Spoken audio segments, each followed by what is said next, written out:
है कि किन व्यक्तियों को साथ में रखने से आपके घर की शोभा बढ़ती है, आपके घर की कीर्ति दूर दूर तक फैलती है और आपके घर की जो खुशबू है लोगों के हृदय में उतरती है।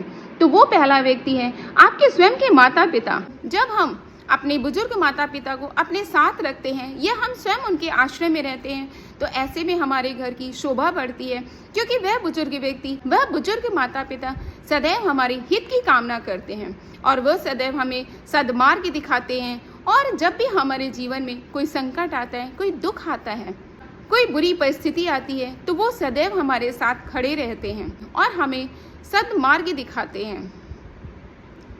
दूसरा वह व्यक्ति है जो आपसे कुल में श्रेष्ठ है, जो आपसे भी अधिक श्रेष्ठ है, लेकिन आज किसी कारणवश संकट में पड़ा हुआ है, उसका घर जा चुका है, उसका व्यापार जा चुका है, उसके अपने उससे बिछड़ चुके हैं। लेकिन इस घड़ी में जब हम ऐसे व्यक्ति की सहायता करते हैं, ऐसे व्यक्ति को अपने घर में रखते हैं, जो व्यक्ति जितेंद्रिय है, जो व्यक्ति सदाचारी है और जो व्यक्ति धर्म के कार्यों में रुचि लेने वाला है, जब हम ऐसे व्यक्ति को अपने घर में आश्रय देते हैं तो यह व्यक्ति आपके लिए बहुत ही लाभकारी सिद्ध होता है। यह व्यक्ति सदैव आपको अच्छे और बुरे कार्यों का आपको मार्गदर्शन कराता है।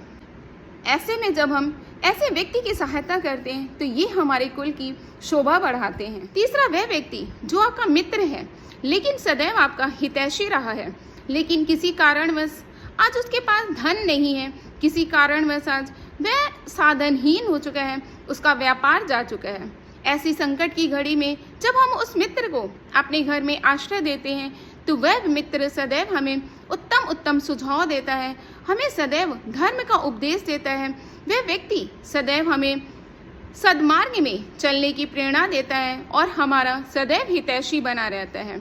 ऐसे व्यक्ति को, ऐसे मित्र को अपने घर में आश्रय देने से हमारे घर की शोभा बढ़ती है। चौथा वह व्यक्ति जो आपके घर की शोभा बढ़ा सकता है वो है आपकी बहन, जिसका किसी कारणवश उसका पति उससे बिछड़ चुका है, या वह बहन जो विधवा हो चुकी है लेकिन उसकी कोई संतान नहीं है। नीति शास्त्रों में यह भी कहा गया है कि जब कोई विधवा बहन अपनी संतान के साथ मायके में आकर रहती है और भाई की भी जब कोई संतान होती है तो उन संतानों के बीच में झगड़ा होने की संभावनाएं बहुत अधिक बढ़ जाती है, जिसकी वजह से घर में तनाव का माहौल बन सकता है।